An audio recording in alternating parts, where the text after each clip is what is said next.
meeting. Call to order this meeting, the Board of Education regular meeting, Tuesday, October 21st, 2025 at 7:02 p.m. Can I have a roll call, please? Mrs. Lala? Here. Mr. Poljak? Here. Mrs. McPhillips? Here. Mrs. Urbach Barnfield? Mrs. Theodore? Here. Mr. Berardi? Here. Mr. DiPusio? Here. We have a quorum. Let's stand for the Pledge of Allegiance.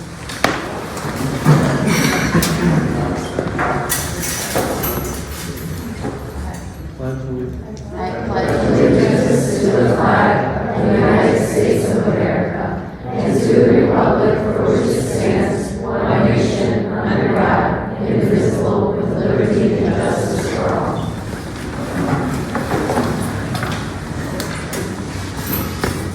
I'll read the mission statement. The mission of North School District 80 is inspiring educational excellence and a nurturing environment. Celebrate the success. Okay, well, I'd like to thank everyone for the huge turnout. Really appreciate you coming, especially on short notice. We do have two programs that we're celebrating here at Giles School. The first program that we're celebrating is the SPACE program, and what it stands for is Student Principal Advisory Committee on Engagement. And as I explained to the students this afternoon at our first meeting that we had, that for my staff, I have a building leadership team, and now I have a program designed specifically for our students to address needs that are student needs or concerns throughout the building. So here is a sampling of 4 students per grade level, 5th through 8th grade, that represent Giles School, represent their grade level, and represent concerns or issues that they feel as a student body that us as an administration and as a school district, we should discuss and figure out ways to solve any problems they may be. So, responsibilities of a SPACE member is to identify and promote district and school goals, focus on the characteristics of pride, and that stands for being positive, respectful, responsible, inclusive, determined, and engaged, promote a Giles-made environment, be a voice for other students, develop engaging activities to promote a collaborative environment for the student body, discuss issues, concerns facing our students, and be leaders of the school and community by promoting the district's mission of inspiring educational excellence in a nurturing environment. So at our first meeting today, what our students did is they broke up into groups. Well, first of all, we developed our norms for the year. Then we broke up into grade level teams to discuss grade level concerns or topics that the students would like to address. Due to time, we got through 7th and 8th, 5th and 6th. As I said, keep those notes. We'll get that at our next meeting on November 6th. But what I would like all of you, if you can stand up, and let's head over towards the monitor, if you don't mind, all of the SPACE members. And if you can just share with us your name and your grade. I know you shared more at today's meeting, but I just want you to share your name and your grade. So let's start, we'll start, right, go ahead. I'm Thomas Luther, and I'm in 8th grade. I'm Violet Bowling, and I'm in 7th grade. I'm Julia Salome, and I'm in 7th grade. I'm Livia Tenine, I'm in 7th grade. My name is Antoine Basic, and I'm in 7th grade. My name is Sergio, and I'm in 5th grade. My name is Jay Rashid, and I'm in 5th grade. My name is Joel Reed, and I'm in 8th grade. My name is Abigail Buzek, and I'm in 8th grade. My name is Liliana Cholik, and I'm in 8th grade. My name is Delilah Martell, and I'm in 6th grade. My name is Claire Phillips, and I'm in 6th grade. So these are our SPACE members that will represent Giles School, so I look forward to an exciting year, this school year. If you could just stay up here, because now I'd like to bring our attention to our pride leaders.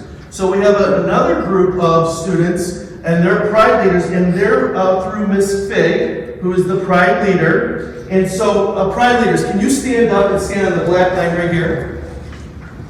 Miss Betty, they can actually do their speaking of their slides. Great, okay, good. I'll be fine. So here is our positive role models, practice, and help to create safe, respectful school spirit along with a positive learning environment. We are responsible for various activities, announcements, and leadership roles throughout the school year. These are some of the activities we're excited for this year. Red Ribbon Week, Camp Food Drive, Spirit Weeks, Angel Tree Collection. and the Little Holiday Tree. And when is Red Ribbon Week? next week. There you go, next week, it's Big Spirit Week over at Giles. Okay, Can they introduce themselves too? absolutely. My name is Ariel Villanueva, I'm Isabel Faulkner, I'm in 8th grade. My name is Maya Masso, and I'm in 8th grade. My name is Kaya Christic, and I'm in 8th grade. My name is Anastasia Medbrook, and I'm in 8th grade. My name is Georgia Theodore, and I'm in 8th grade. My name is Alina Jen, and I'm in 8th grade. My name is Claire Cerullo, and I'm in 8th grade.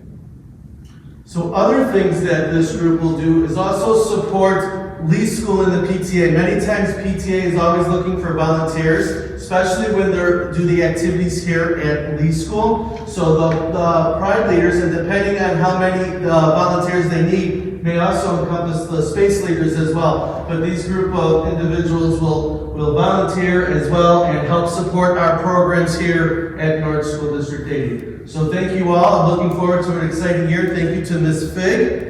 And now, can we have a picture with the Board of Education?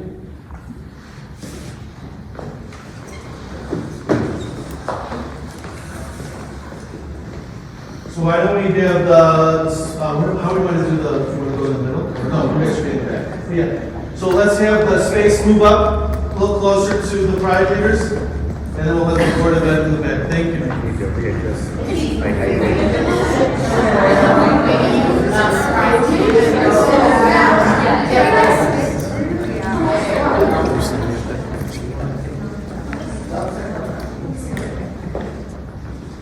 then we get a little smile.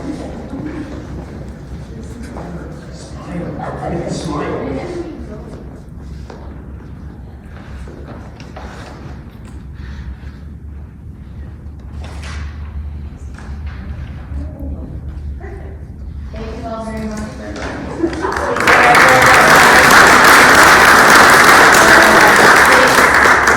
you very much. Of course, you are welcome to stay for the rest of the meeting, but we do understand if you have to leave early.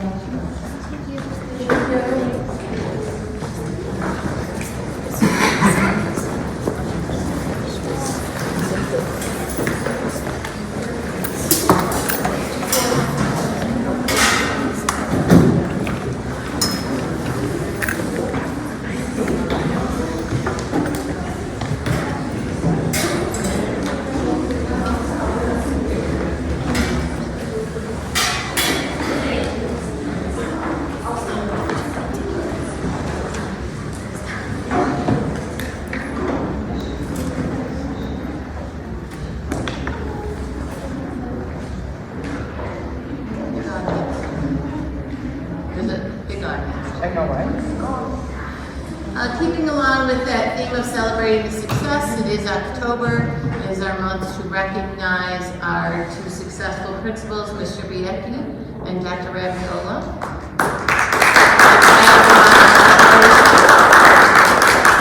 We want to thank both of you for all of the time and dedication that you put into students here at in District 80. We know that there are many times that you have to make some decisions that are tough between your family and being here with our family. So we thank you for all of your time. Thank you for your leadership skills on leading our teachers and our students into nurturing individuals with academic success. So thank you both very much for your roles. Thank you. Thank you. Of course, purple is for Bob and red is for Sean.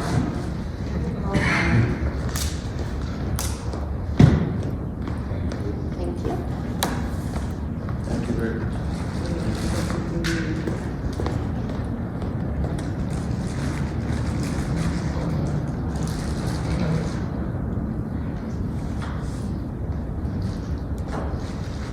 Thank you.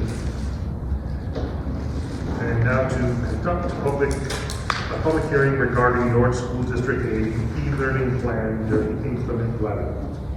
So every 3 years, the West 40, which is our Regional Office of Education, requires us to do a hearing before we can approve our e-learning plans for the next 3 years. And then once a year, over the next 2 years, we'll reapprove them, make any changes that are needed, and then, continue that cycle of having a hearing. So I'm going to just present to you real quickly. There's not much, actually I don't think there's anything that changed from last year in our plan. This is the Lee School plan. Now, just as a reminder, e-learning takes place due to an emergency. The state does not allow us to just go to virtual learning, but e-learning days are acceptable if there's some type of inclement weather or some other kind of building emergency. The e-learning hours for Lee School are from 9 to 2:45. Teachers will start earlier in the day and share out the schedule with the students by 8:30. They will use Google Classroom as their platform and use Google Meet for video conferencing. The students have to be active and participate, so their cameras have to be on, you have to be able to see them in order for them to be marked present. And they will still have their art or music or media or PE throughout the day.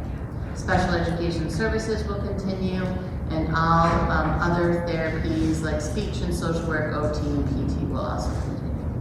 Students will have 5 hours of instruction, which will include synchronous and asynchronous lessons. During the asynchronous portions of the lessons, teachers will work with small groups of students and provide support for the students while working with them. Preschool will have 2.5 hours of instruction, which will include a mixture of asynchronous, synchronous, and synchronous instruction. No one wants to put a 3-year-old on a computer for 2.5 hours, of course. And our paraprofessionals will still be involved in the classrooms, providing individual support for the students as well. This is the overall plan. That what the students will receive throughout their days. The Lee schedule and the Giles schedule are very different. The Lee schedule, since it is most of the time one teacher that is, teaching math and reading and writing and so forth, so there isn't a need for the change of class that you see at Giles. Any questions on the times that we?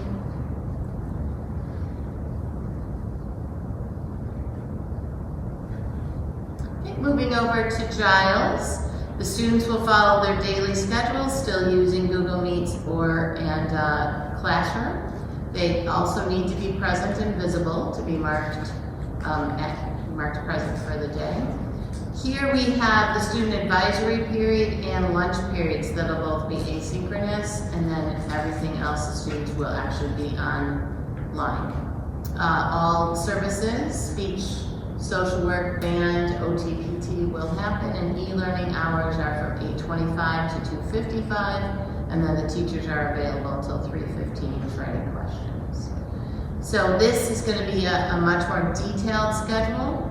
At the beginning of the day, the teachers will start off meeting with Mr. Bianchi, go over any kind of last minute things or anything they need to work out, any details, and then at that point they'll go right in to check in with the students throughout the day, check out at 2:50 to 2:55 with the students, and then teachers will be available after. Any questions about the Giles schedule? Let's hope we don't need these at all, but it is nice to have available to us if we do have inclement weather. The days of the old-fashioned snow days are gone.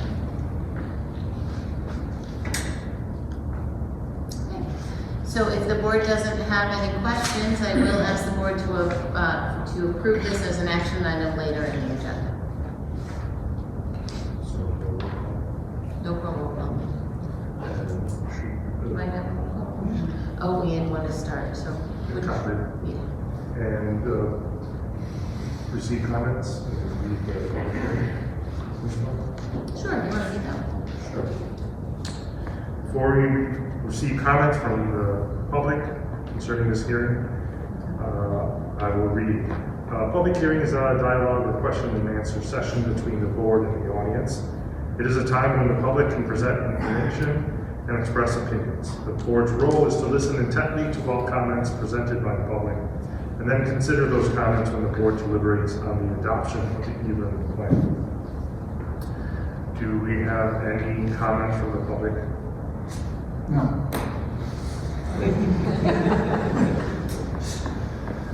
Okay, that ends the hearing. Yes, correct. On to action item. Consider a motion to approve the agenda as modified, modification being the removal of 16E, which consider approval of building grounds and structure for positions. We will strike that. Can I get a motion? Lauren, Fran? Roll call, please. Mrs. Earl Barfield, Yes. Mrs. Theodore, Yes. Mrs. Lala, Yes. Mr. Poljan, Yes. Mrs. McPhillips. Yes. Mr. Berardi, Yes. Mr. Tribuzio. Yes, the motion passes. Recognition of visitors. Thank you. Any correspondence? No. Any public participation? Taking that. FOIA requests. There are FOIAs, but they are available at the website as they are published for anyone to see. On to presentation, standards-based grading and audit rules. Thank you. I'm going to speak to the board a little bit about standards-based grading today, and then finalize with a follow-up on our discussion with honor codes from last month. When I went back and read the notes from last month, and I listened to the recordings, I thought that might be a good time to stop and review what standard-based grading is, where it comes from, and a little bit about the history with it in the district. So, traditional grading, which we probably all grew up with, is calculated by averaging together multiple test scores, effort sometimes is used in that, homework, assignments, to get one letter grade per subject. And it doesn't really inform anyone of how a student is really doing. So if you receive a C in a class like science, yes, it tells you you're getting a C, but what does that really mean? If you look at a traditional grading scale or a traditional grading report card, you'll see those there, grades there, and yes, you can tell that someone is passing, and you get a general idea on how someone is doing, like English or science on there both being A's, but it doesn't really tell you very much. And if something is like a B- with history, it doesn't tell you what someone can do to improve or what someone has to work on. So we moved to a standards-based grading format back in 2017. And it's a grading system that focuses on student learning of the Illinois State Standards. So Illinois has Illinois State Standards, commonly known as the Common Core Standards, but Illinois is kind of taken them and made them their own and called them the Illinois State Standards. And these focus on learning targets and growth, and it's about the progress of learning based on the most recent evidence of learning. So we're not averaging together grades anymore.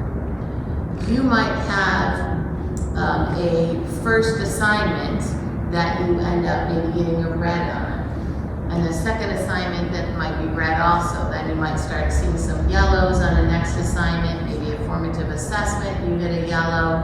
And then let's say that towards the end, the student starts to understand, it starts to get the material and starts to be able to master it. That last score then would be green or be mastery. We don't then take those all and average them together to get out to maybe a yellow. It's really about the learning. Can the student now do the math problem? Can the student now identify the main topic in a text? Can the student compare two characters and contrast two characters and make a diagram? If the student is able to do that, even if they did get beginning on everything before that, that's still mastery. It's not averaged together anymore. We look at Looking at the individual standard gives us the ability to give more feedback. So if you're looking at math, for example, and math you have an A, or let's say a C in math. What part of math is that? Is that geometry? Is it number sense? Is that identifying the symbol? Is that counting? You really don't know from looking at that. So if you're looking at putting out the standards separately, you can be more informed on what the instruction is. Students, the teachers can learn more about how to address specific instruction, and the focus becomes more on the learning of the object, or learning of whatever it is they're learning. It also aligns curriculum and better defines what achievement is. Currently, we are using Mastery, and this is where a student consistently demonstrates complete understanding of application of the standard. We're using Developing. Student shows a partial understanding and is approaching Mastery. And we are using Beginning, where student demonstrates limited understanding and requires additional support to meet the standard.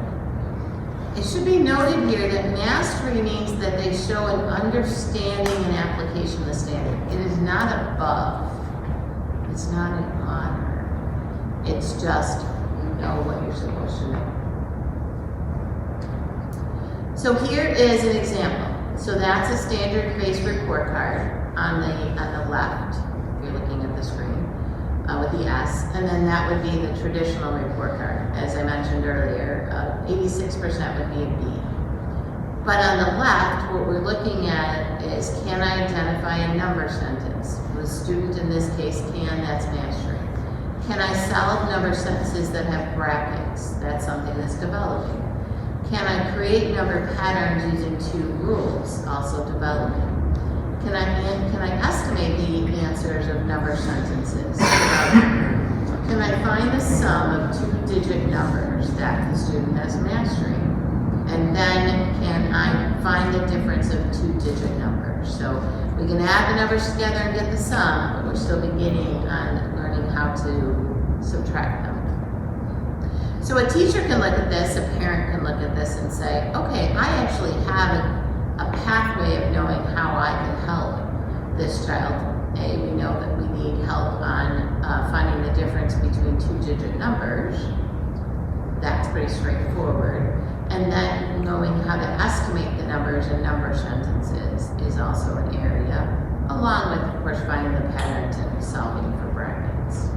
So it just gives us more information, and on the teacher side, the teacher has different standards to work on. It's also important to note is Mastery is considered if you're getting 90% to 100%. So Mastery doesn't mean you have everything right all the time. It means between 90 and 100% of that formative, summative assignment, whatever it is that the student is completing.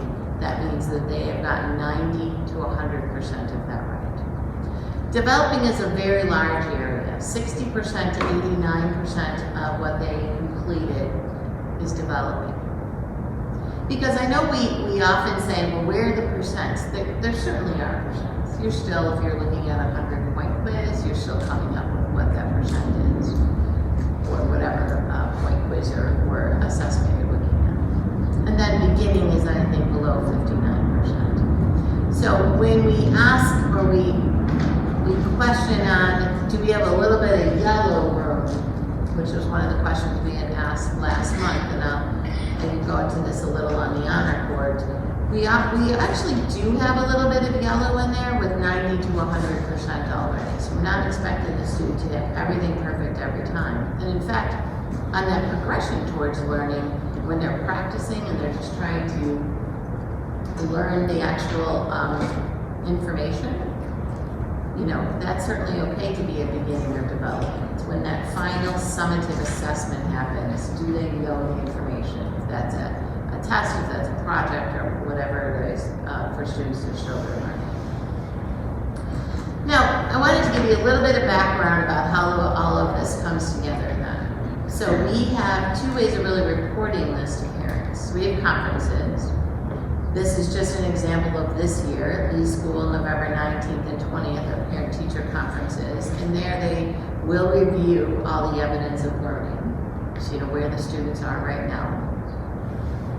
And at Giles, it's November 11th and 13th, and they have student-led conferences where the student reports on their strengths and their areas of focus. So they meet in advisory a few times before parent-teacher conferences and look at their own standards and say, okay, I'm doing really well on this, and this is an area I still need to work on.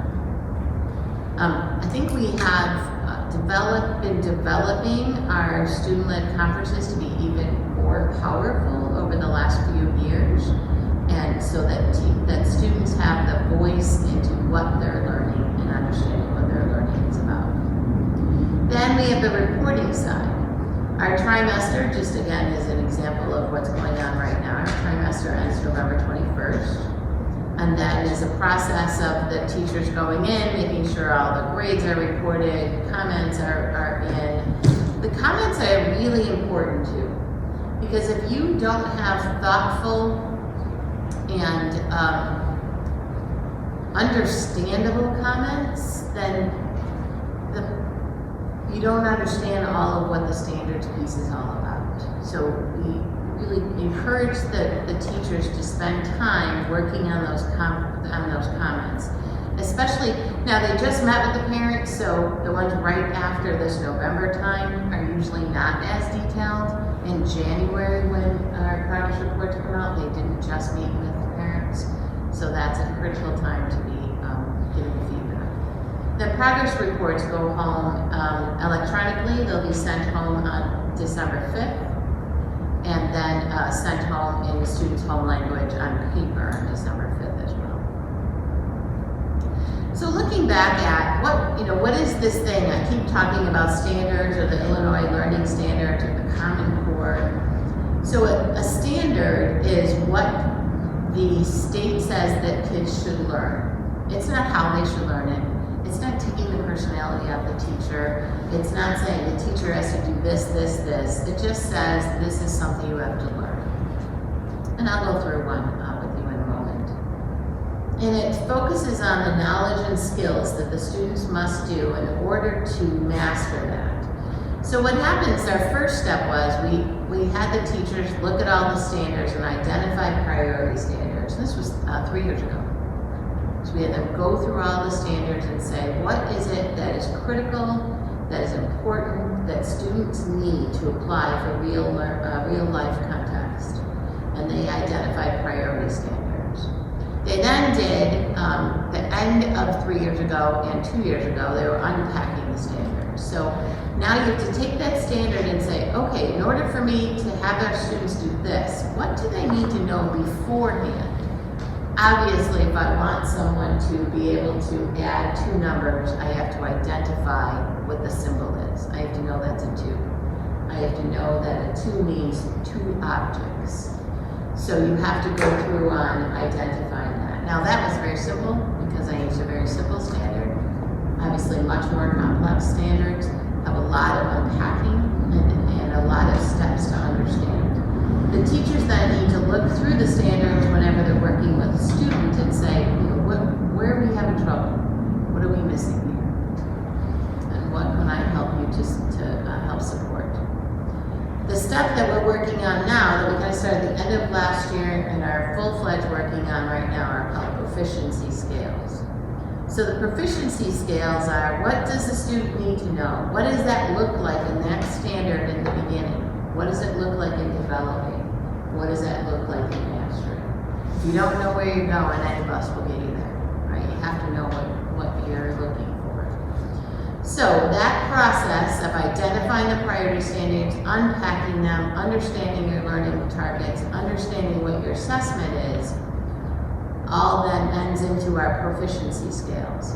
So just to give you an example of what that looks like right now, in the state, in the reading categories, there are many different areas for reading. So you have literature, you have informational, foundational, writing, speaking, learning, language, reading history, which is different than reading science or technical text. On the math side, You have the standards broken down into operations and algebraic thinking, number operations, measurement and data, geometry, number and operations again, because it gets a little more complex. Ratios and proportional relationships, number systems, statistics and probability, and then of course into algebra. So just to give you an example of what something like that looks like. Here's a math example. This is a real life 5th grade math example. So they are taking this standard, which is part of operation and algebraic thinking, and here's generate 2 number patterns using 2 different rules. Identify apparent relationships between the corresponding terms.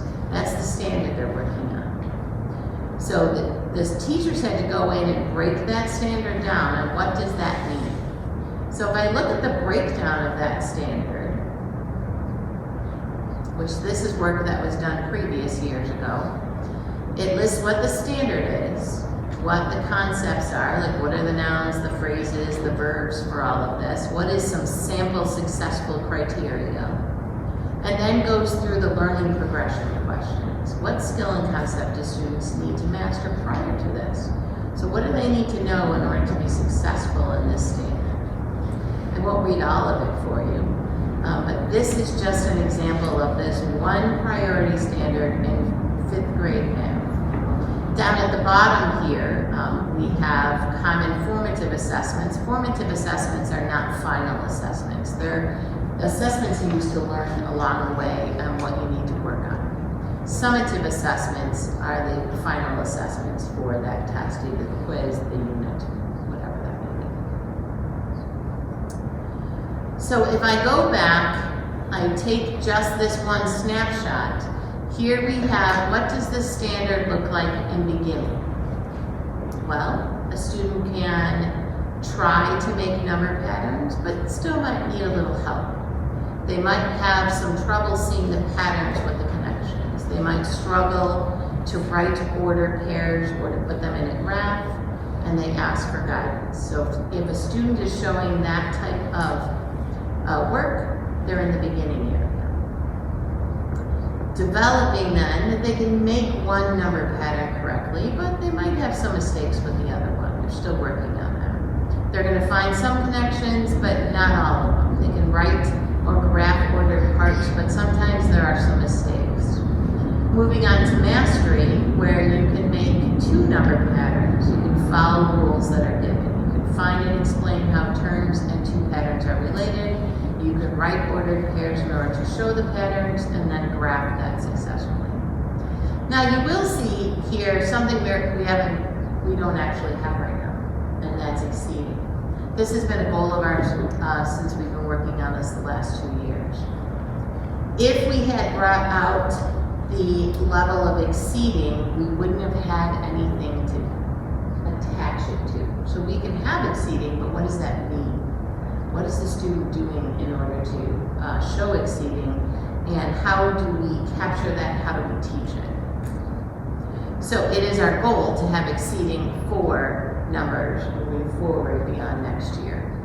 And I'll talk a little bit about that in a moment. So you take all of this and you put it into something that looks like this.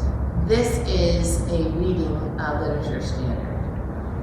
And it is to read closely, determine what text says explicitly, and to make logical inferences from it. Cite specific textual evidence when writing or speaking to support conclusions drawn from the text. Well, that's a mouthful. That you might say, well, that has to be 8th grade standard. And it is. However, it has to start somewhere. And in order to talk about what a text says, you have to be able to sit down, listen to a story, ask and answer questions about the story, and talk about some key details. So it starts at the kindergarten level, where you read a story to the student, you ask what the details are. Who are the characters? What did they do? Where did they go? What was said? And then it moves forward into something like, for example, 4th grade, where I can find details and examples into the story to explain what it says and make inferences. Inferences is a really difficult step. You're now talking about things that aren't right there in the text that you can read and make a conclusion about without having it right there. As you see, when you move forward in 7th grade, I can cite several key places of evidence of support to explicit and inferential analysis. So now we're talking about trying to analyze the text. So not just reading the text, analyzing the text, making connections to it in other ways. So that is one standard, which is RL1, Reading Literature 1. If we look at reading informational text typically is a little more difficult. We can see kindergarten still down with answering and asking questions about key details with informational text, and they're looking for support. What supports their thoughts on that? Looking at 4th grade, I can find details and examples in a story to explain what it says and to make inferences. And then, of course, all the way down this time, we'll go to 8th grade. I can independently select and cite strong evidence to support clear inferences. So everything is very connected. This area, our goal is to have this completed at the end of this year.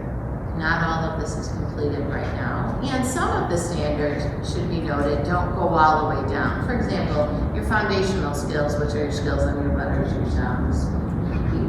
You have to have that by 4th grade. You're not still teaching letters and sounds in 5th grade, 6th grade, 7th grade.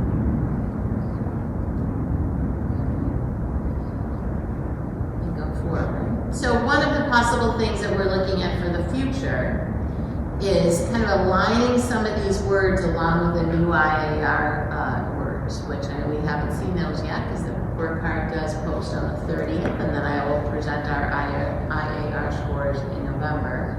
But they're using above proficient, they're using proficient, and then still we have some developing and some beginning. So these are just some things that we're considering for the future. In order for us to start to bring on, I'm going to use the word, that track of above proficient or of exceeding, we have to have, what does that look like? How are we going to teach it? How are we going to know who knows what they can do and what materials are we going to use? And that's something we're currently working on right now. So this all leads together into our honor courts discussion. For FY26, just to remind us where we are looking at a gold court continuing, which is an award for mastery. Mastery meaning you're between 90 and 100% in all of your academic achievement, which is now going to include SEL, because our SEL standards are being taught during advisory. The Common Core, the second step and Common Science Sense curriculums. The red cord, which will be awarded for membership in the National Honor Society, that is a test situation students need to take. And then the green cord, which is awarded for successfully completing dual enrollment in Norwich School District 80 and Ridgewood High School. We do have some advancement in the Ridgewood High School opportunities. However, I think we have about 8 students, maybe 10 students at the very most.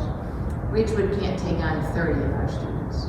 So we need to be able to provide some advancement stuff within our own district for students who are ready for that.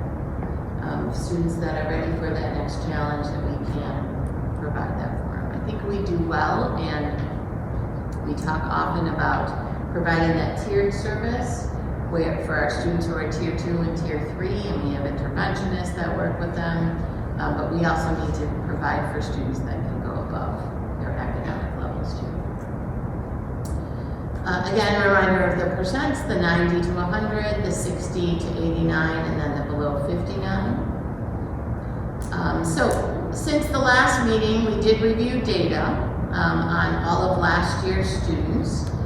And we felt that if we allowed honor cords for a little bit of yellow, it actually would have a significant effect on the number of students who qualified for academic cords. And it is our recommendation that we leave the level as they are now, between the 90 and 100, because we think that it'd be less meaningful if you went beyond lower than 90%. We truly don't feel that lower than 90% is mastery or something. Mastery meaning you know it up and down and forward, and you can do it every time. That's really what mastery is about. And that is, what questions do you have for me on this? There would still be a little bit of yellow in the circle, but there's still 90, between 90 to 100. So on that circle is a little slice for each of the different standards. The slice of the standard is by what the last score is that the student achieved. That last score has to be between 90 and 100, which will be green, in order for them to be in mastery. Now, if you're The circle, it says 92%, let's say, mastery. If you're looking at the overall for all of ELA, so I should qualify that. If you're looking by standard or the overall. So the overall, that's all going to be green, because everything's going to be between 90 and 100%. If I'm looking at an individual standard, I can have red, I can have yellow, I can have green, and if my final assessment, whatever that is, if that's a test, if that's a project, if that final assessment shows green, then it's green, even though all those other colors are there. Then when you take the final assessment, that goes on to the overall. There's two different parts of it, of the standards-based report card. The first page is the cover page, and then the second page could be very colorful. But the cover page would need to be all green, which reflects 90% to 100% on everything. But I see circles that have 92% and then just those. Not a cover sheet, but on the actual standard sheet, yes. Yep, I'm sure you have. That wouldn't be mastery on full mastery.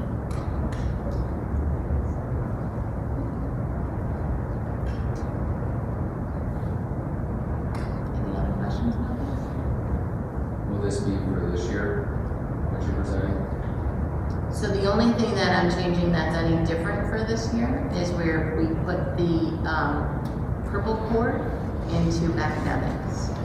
All of the rest of what I just talked about is what we've been working on with the standards, and then what the future consideration would be for the higher exceed level. We're not at the exceed level right now. Everything else is what we're currently doing right now. This is looking at the identifying the priority standards. We started, I'm going to say 3 years ago, but it was probably 4 years ago. Unpacking the standards, looking at the learning targets, and aligning our assessments. This is our PLC work, our professional learning committee work, that the teachers work on early release Wednesdays and in collaboration. So whatever is established for this year, report that we're going to be doing, is there any way you can send out to 8th grade parents? Like Absolutely. a detail of the criteria, so there's no confusion or? Yes, we already have that written. We just needed to speak about it tonight. And then we'll send that out. Is there anything about the going, and we talked about it in preparation of high school and that?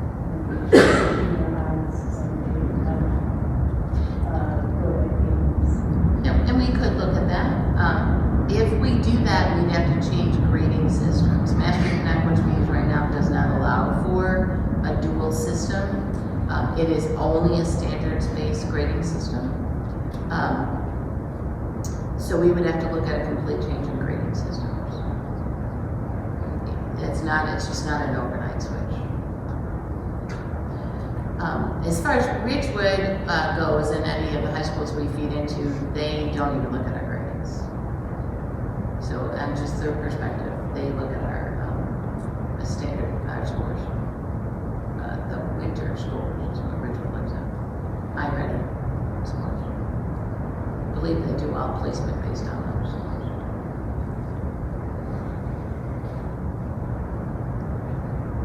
We had had situations where kids go off to different high schools or other schools, and if we're using standards-based in there, they want some type of written explanation about it, since they don't know should they be going into advanced math or advanced reading. But I think, do we need to look at an overall grade system? Yes, we do. Also because there are better options out there that are more family friendly to look at.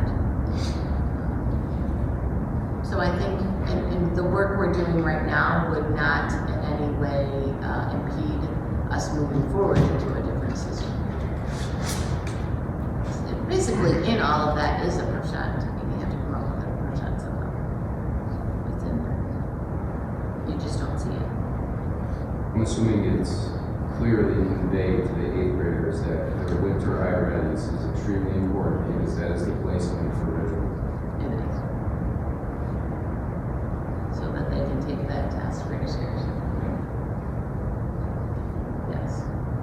We've had issues in the past where a student might do better in their spring scores, and Ridgewood will not replace after the spring scores. I mean, how many times does it happen where there's IRS scores that are not good and students are mastery across the board?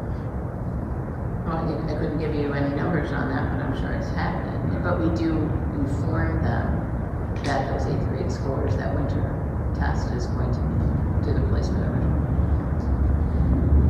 Ridgewood is very strict. They get their schedule done early. And they don't. That's also why. And they're very supportive of us. No, I'm not speaking about them negatively at all, but they are not capable of taking all of our students that might be able to do some advanced work. So we need to develop that program. Sure. Which is unfortunate that the grade boards are too. All the kids that were eligible for grade boards from the grade boards. The green cords are, The dual programs. the dual programs, dual enrollment. I think what we're going to have to discuss then when we look at if we're moving to an above proficient level, how do we want to relook at those? Because we do call them honor cords. So we have to look at what does that mean to be an honor cord. Certainly is an honor to get mastery in everything. Absolutely. But is that enough? Will we want to look at a different level then also? If someone is doing, for example, freshman work in their 8th grade year, which is what they're doing at Ridgewood.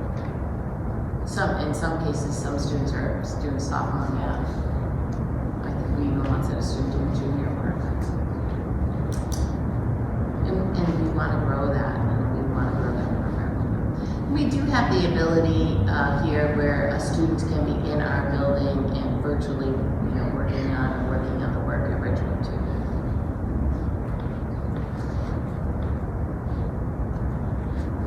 Any questions? Great, thank you very much. Administrative reports. Superintendent. I have everything in my discussion tonight. Okay, special education, Mr. Masters. Yeah, we had a number of great opportunities for our staff over the last couple of weeks, including on October 10th, where we had our special education department partner with our special education committee, kind of do some casework and some general documentation and compliance matters, which was great. We also had something very similar with the multilingual department, focusing on how to embed our WIDA standards into daily instruction, so again, just kind of how we can support our multilingual learners. And we also had some alternative and augmentative communication training for preschool staff. So helping our very young learners use iPads or other devices that will speak for them to kind of build that language development. So really great opportunities. And the only other thing is 2 opportunities that will be coming up. Our multilingual night will be held on October 3rd, so this Thursday. So that would be a great event that's designed to welcome and support our newcomer families. And we also have a speech parent university that is open to all families who might be interested in learning a little bit more about speech language development and how to support their children. That will be on October 28th. That concludes our report. Very good, thank you. Building reports, Giles School, Mr. Banty. Yesterday, our cadet and concert band had their fall concert. They did an amazing job. In all my years here in this district, I think it's one of the largest band, concert, and cadet groups that we have. It's going to be a great year listening to our cadet and concert band members. Quick reminder, November 3rd, 8th grade graduation pictures are at Giles School. They'll take 2 poses, one in a cap and gown and one dressy. The retakes, if you do not like the graduation original pictures, will be in January 14th. I'll communicate as we get closer to that date for the picture retakes. And then one final thing, we've made a change. So we've always talked to our students about see something, say something, but what we've added is report something. So we have new posters, new signs that are posted throughout our building that says see something, say something, report something. Speak with a trusted adult, email a trusted adult, or submit a report through the Giles tip line. So the focus here is to make sure reporting. So I just wanted to share that with you, and that concludes my report. Thank you. Lee School, Dr. Raviolo. Thank you. So I'd like to just recognize our 3rd graders who had the highest percentage for attendance for the month of September. We've been trying to, have a little incentive for each month, and we have a bulletin board that's right across from the office, near the nurse's office there, that tracks week by week percentage of attendance for every grade level. So just trying to put that out there, kind of get the students to, see that as well. Of course, we realize that there's times when kids are sick and we want them to stay home if they're sick, or attendance is one of those things we've really been working on. So for the month of October, we're going to see which grade level has the highest level of attendance, and that's going to be the grade level that kind of lead off the Halloween parade. So that was their incentives. That will be the first one to come out. So just trying to find different, fun little incentives for them on a monthly basis. Speaking of, we have our annual Halloween parade coming up on Halloween 31st. That'll be at 1:45. That's always a great time, and the Giles band usually, some of the band members come over. They do a fantastic job, so really excited for that event. And just want to mention that the PTA Halloween Bash will be the day before on Thursday, October 30th, from 5 to 7 here at Lee. That concludes my report. Thank you. Discipline reports, Giles. At Giles School, we had 2 students with in-school suspensions for violating policy 7:190, numbers 9 and 21. And discipline report for Lee. We have nothing to report. Good, thank you. Board committees, education, nothing to report. Board policy development, we will take action.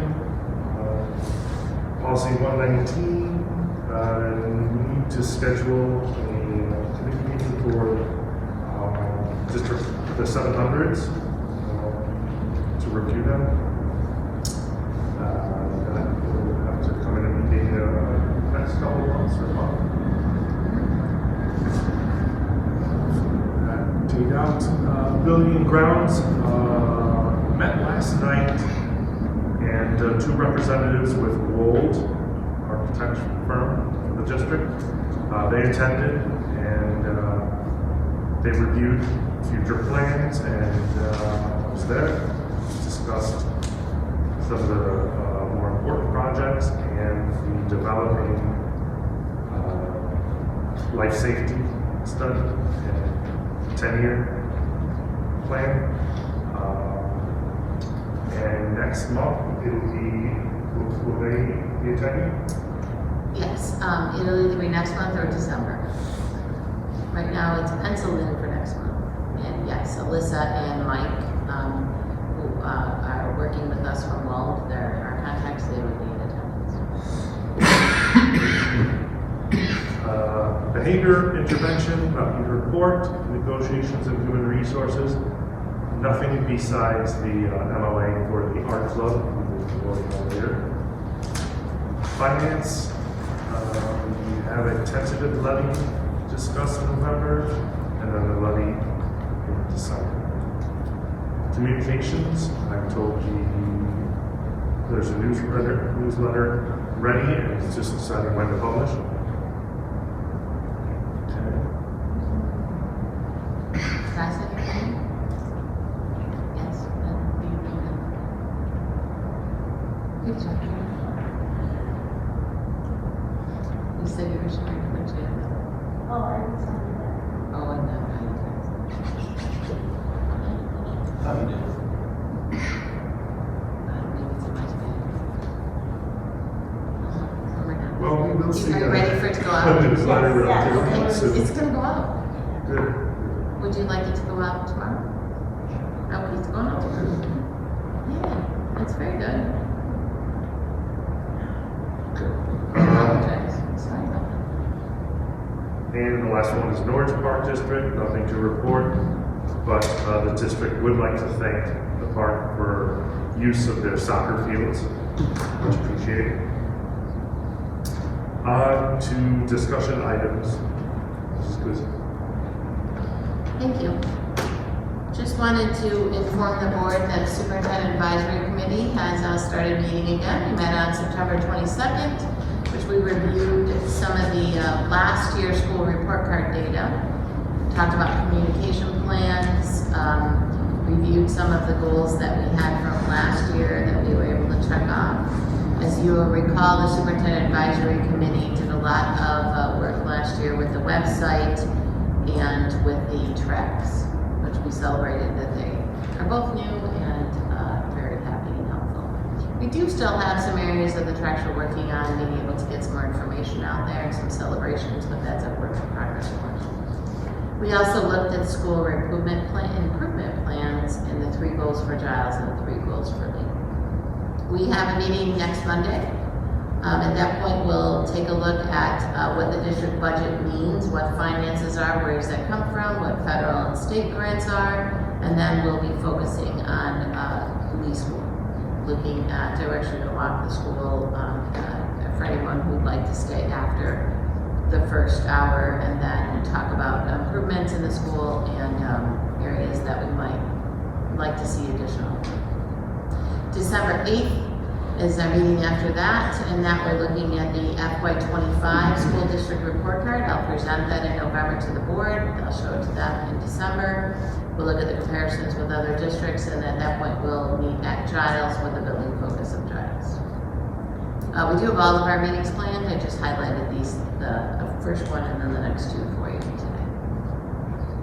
Really great group, a couple new people this year. So it's nice, and then a couple of people that were with us last year. So today in the board consent agenda, I have an agreement with US OMI and TSA CG services. So these services are a third party that provides retirement plan administration and compliance for the school district. I often just call this TSA, so you may have heard me speak about this before. So they keep the district in compliance with federal and state laws for retirement plans that different employees have that are not part of TRS. So this is separate from TRS. So TRS is the Teacher Retirement System, or IMRF, what our non-certified staff are part of. This then would be like a 403B plan, and it keeps the district in compliance. There's no cost to the district, just an agreement that we have to agree tonight. There is some cost on the people who use the plan. There's a cost to that. And then the O'Hare Noise Compatibility Commission agreement, intergovernmental agreement, I should have in November, so just want to give you a heads up on that. I sit on the O'Hare Noise Compatibility Commission Council, which meets about monthly. The focus of this is reducing aircraft noise in the communities surrounding O'Hare International Airport. There are 42 communities that sit on this with 19 school districts. As long as I have known ONCC, we have been part of ONCC. ONCC is responsible for the soundproofing, for agreeing to the soundproofing plan for the schools. So there will be a new agreement in November. Finances, the Cook County tax bills are still delayed. We'd appreciate if you don't pay your taxes without getting bills and it's difficult. So what we are looking at is proposing probably a resolution in November to move money out of working cash 70 into the ed fund. That has to be done through a resolution by the board. And there's a possibility that we might need to move money out of working cash into transportation. Mrs. Tamori, anything you want to add to that? Just for the tax bills, they can't be due any sooner than 30 days from the day that they're mailed out. And in order for them to be mailed out, there's a list of things that still have to be done. So there is a way to track it on the Cook County website. I look at it a couple times a week and we're still pretty far from that. So the hope was that they would be due December 1st, but in order for them to be due December 1st, they'd have to be mailed out November 1st. And that doesn't seem likely. But they should hopefully be due someday in December, because if they're not due someday in December, then that means people won't be able, on their own taxes, to claim their home taxes, which will be an issue. So the idea is that if they're not due December 1st, they may be due December 15th or due December 31st. As long as they're due sometime in December, we should be okay. The other thing we have to look at is, even though we have a higher fund balance right now, we did put a lot of money out in investments and CDs, and we have some that are out further. So tomorrow I have a meeting with Hillary and our bank to look at our actual cash flow to see if we're going to be okay through December, or if we would have to look at possibly breaking one of those CDs, which is not what we would want to do. So if we can have some idea of when the bills would be due, that would be helpful. And for the transportation, we're also waiting on our first payment of the transportation grant from the state. And when I look at the state, I can see that it was issued, but the check wasn't cut yet, which sometimes there is a timing difference on that. So that's why we may need to do the resolution, may not. If I get that first payment from the state, we might be okay, but also that all depends on when the taxes will be due in December.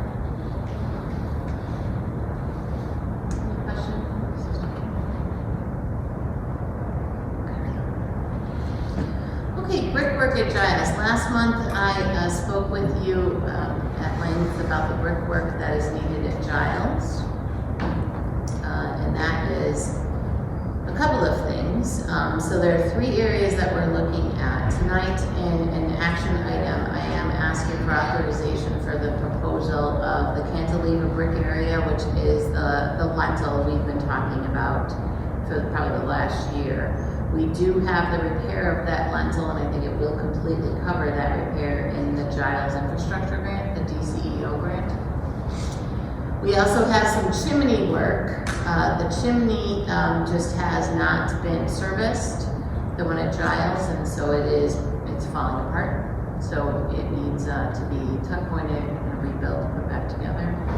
We also have that issue on the Giles East facade, which is that issue on the 2nd floor, right above that link area where the brick is pulling away, and it's literally about 2.5 inches away from the rest of the building. It's not a safety hazard, but it can become that if it keeps pulling away.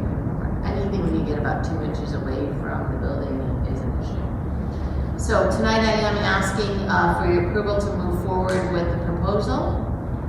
In November, January, we would go through the design phase and then look at going to bid in February, awarding the bid, and then approval by the BOE, and then having the brickwork completed probably by the 1st of August would be what we put into the bid. So here is the scope of the work. So based on those things that I mentioned to you, we'd be looking at the masonry repairs and the cantilever brick of the 1960s wing. That's that in the area with the lintel. The good news there is the engineers do feel we can take that limestone down, clean that all up. We don't think it's structural. And then we can shore that same limestone back up, which will be nice because if you recall the DCO grant, there was a historical question about changing the look of the facade. This would not change the look of the facade at all. And it actually is a 1960s wing, which isn't really historical, but the rest of the building is actually quite old. And then we're looking at doing the facade in the 1949 portion. That's that area on that second floor that's starting to come out. And then, of course, looking at the parapet there is looking at some other miscellaneous tuck pointing that's needed. For example, in the front of the building, kind of in that peak part on the second to third floor, that is badly deteriorating, needing tuck pointing. Should be noted that tuck pointing was actually mentioned in our 2010 and our 2022, 2012, 22, 22 life safety plans as C items. But it is something that if we're putting together a regular schedule for tuck pointing so that we don't get to a point that it becomes an emergency. The facade area, though, in the 1949 portion of the building, was not in either of our life safety plans. So we're looking at a possible projected cost of about $182,000 total. That $30,000 should cover the lentil area, the cantilever area that we have in the DCEO grant. The rest of the money would come out of 90, which is fire and life safety funds, which we have. Obviously, this is not the way we want to spend that money, but this is what it's for. So I am asking tonight for a proposal to move forward on the steps as outlined on this. And then we look at this work in the summer. This is not work we can do during school. As far as 90, or it'll start spending down some of 90. About 600,000 is 90. Yeah, the latest thing we've spent a little money on of 90 are the mats in the gym. That is also being replaced the mats, life safety, the ones along the stage, and you know how they have the ones in the back right there for basketball safety. Really hoping those are up by the time the new basketball season comes around, but we're waiting on the state right now to approve that.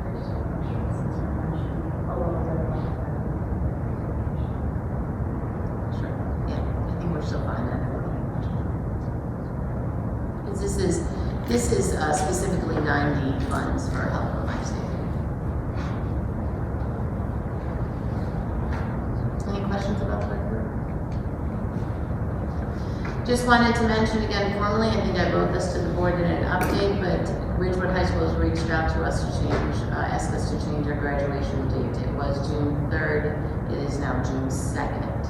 We have changed that, Mrs. Garcia has changed that on everything on the website, but just want to make sure if anyone has an old piece of paper that says June 3rd, that it is June 2nd for graduation. Yes, it is in the letter that Mr. Yankee has.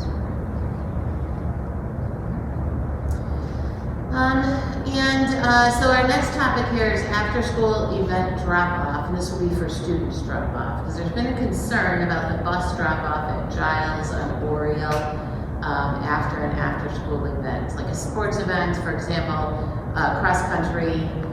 We had 64 kids running cross-country this year. So when that bus gets there, which Mr. Miyake has notified the bus companies just to make sure that they are pulling up on the proper side so that the doors are opening towards the building and not towards the street. You know, simple things like that would actually make a big difference. The current situation is the bus drops off on Oriole by Anderson Hall. Oriole, as you know, I grew up right outside of Norwich. Oriole is a heavily congested road. You have the light at Irving, which makes it just an ideal street to drive down. You also have a stop sign in Montrose that just also adds to it just being an ideal street to drive down. Traffic moves quickly.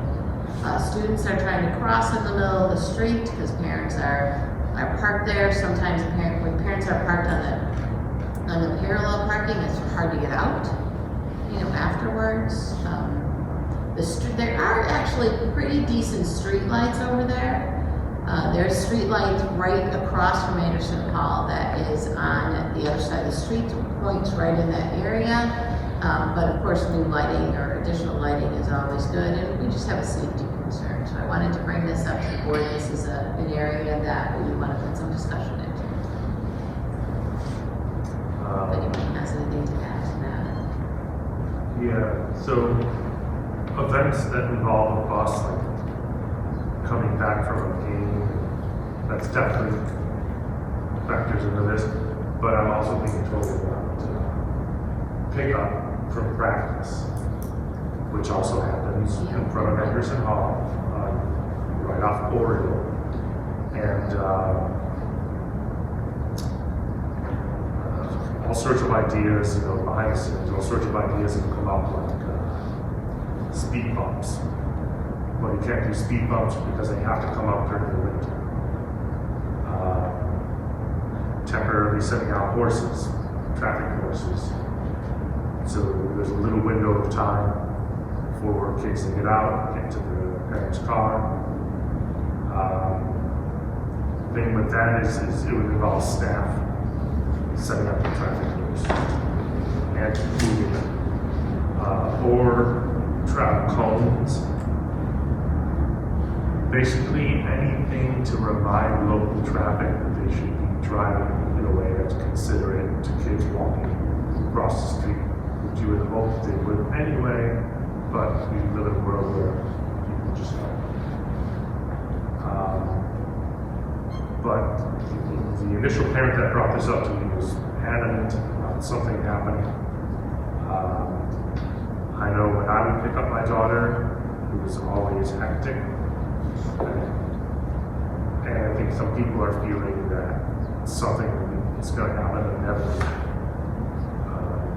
For the reasons you explained. The traffic goes through Oriole, yet kids are walking across, parents are making it more congested by waiting right there in front of Anderson Hall.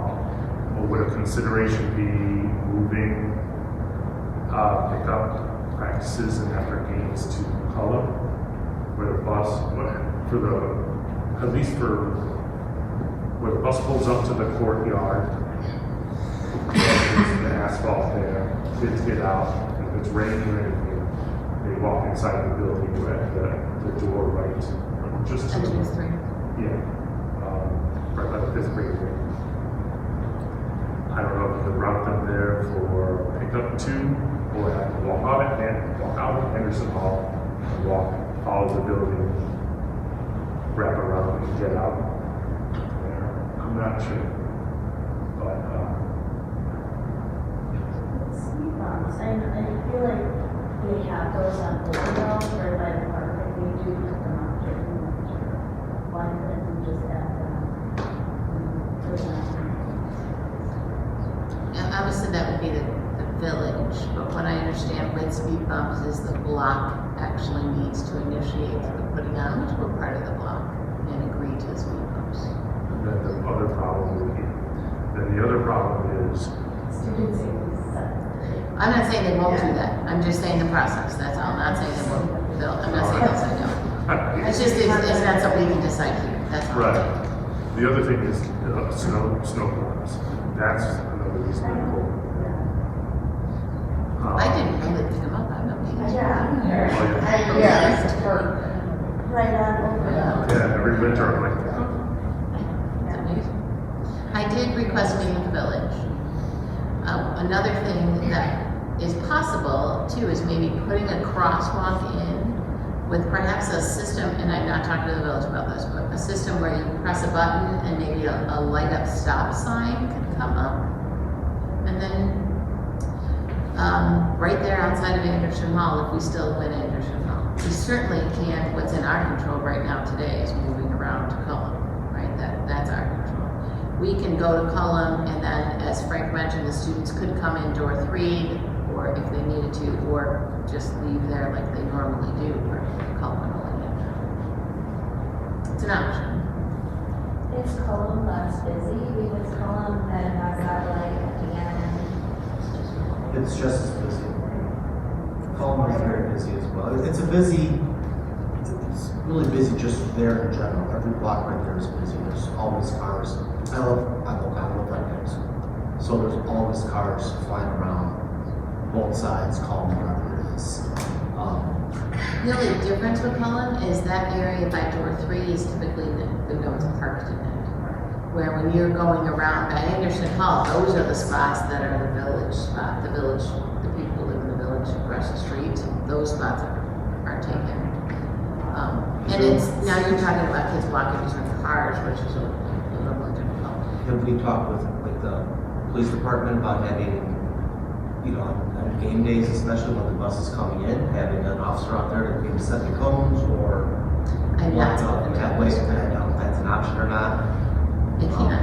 I have requested a meeting with the village, but I can speak specifically with Chief Goss. They notice police vehicles more than they notice cones or traffic horses. Right? So it's a way to kind of hype it up a little bit if they're willing to do it. And the issue with putting a horse out is another added danger for our staff member, unless there was a police officer. That's what I'm saying. I don't feel the staff should have to do it. Yeah. And I think we would need to be, you know, the community service. Sure. You know, They can support us in some way. Sure. I know you reach out to the police as well. I have not done that. I have requested a meeting with the village to go over that area. Does anyone feel that the idea of like a painted crosswalk?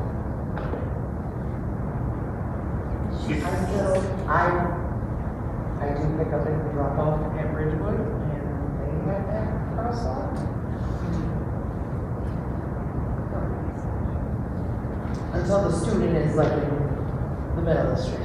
Dr. Abiel and I were leaving the game on Friday night, where they, and very lovely by the way, where Ridgewood recognized our kindergartners, and yeah, it was really nice. And I was actually surprised that people stopped when we walked through that crosswalk. Yes, during the day, you'll see it until the student gets. Get right there.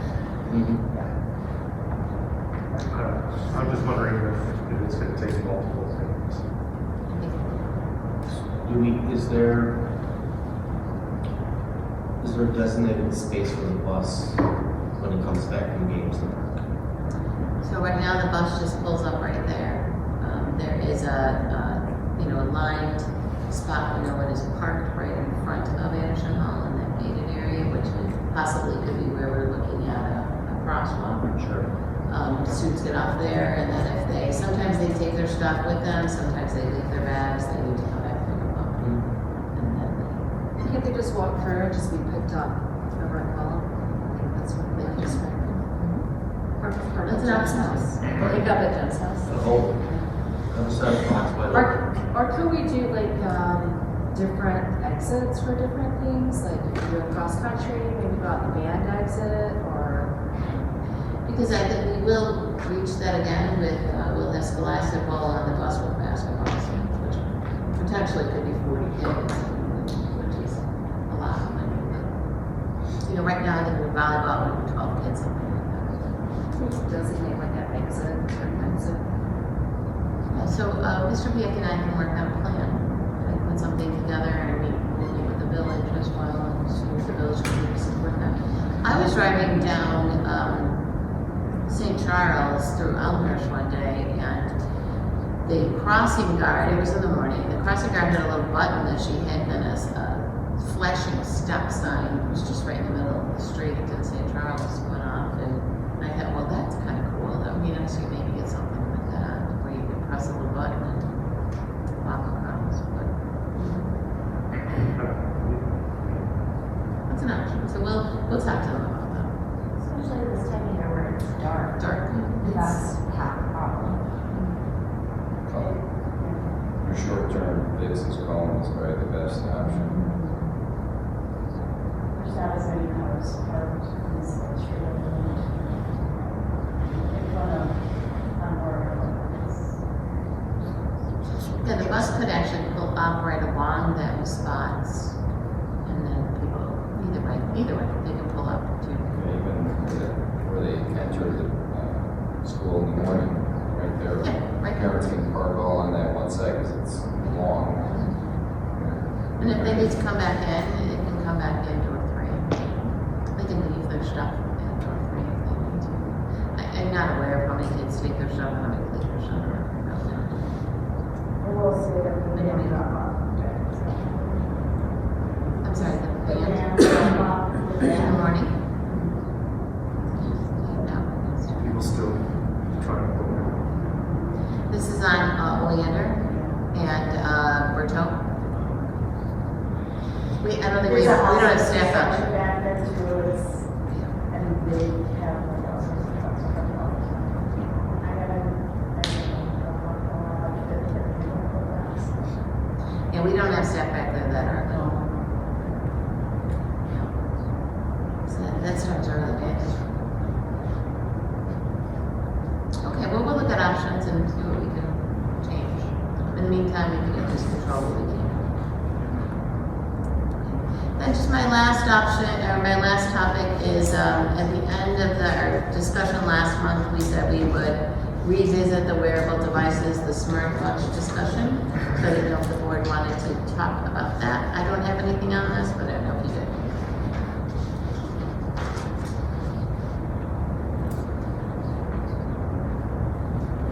Any questions for me, or anything you want me to follow up?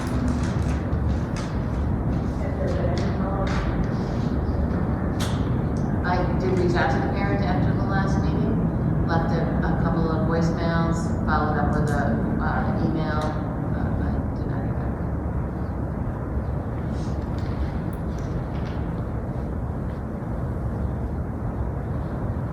Okay, that's my report. consent agenda. I need a motion to approve 16A through 16H, but remember 16E has been removed. Can I get a motion? Motion. Amanda, Jim. Roll call, please. Mrs. McPhillips? Yes. Mr. Poljack? Yes. Mrs. Mala? Yes. Mrs. Earl Barfield? Yes. Mrs. Theodore? Yes. Mr. Berardi? Yes. Mr. Trabuzio? Yes, the motion passes. Action item 17A, consider approval of Ward School District 8 e-learning plan for 2025 to 2028. Can I get a motion? Fanny and Maria, roll call, please. Mrs. Theodore? Yes. Mrs. Lala? Yes. Mr. Poljack? Yes. Mrs. McPhillips? Yes. Mrs. Earl Barfield? Yes. Mr. Berardi? Yes. Mr. Trabuzio? Yes, the motion passes. 17B, consider approval of bid proposal for structural work at Giles School for the summer of 2026. Can I get a motion? Lauren and Jim. Roll call, please. Mrs. Earl Barfield? Yes. Mr. Poljack? Yes. Mrs. Lala? Yes. Mrs. McPhillips? Yes. Mrs. Theodore? Yes. Mr. Berardi? Yes. Mr. Trabuzio? Yes, the motion passes. Board comments. Anybody have any comments? Okay, on to closed session. Consider motion to adjourn to closed session to discuss the appointment, employment, compensation, discipline, performance, or dismissal of specific employees, and review of closed session minutes. Can I get a motion? Maria? Fanny, roll call, please. Sorry, Maria and Fanny? Yes. Mrs. Lala? Yes. Mrs. Theodore?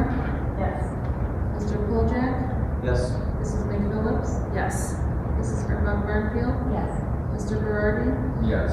Mr. Trabuzio? Yes, motion passes. It's 8:26 now. We will keep the meeting closed at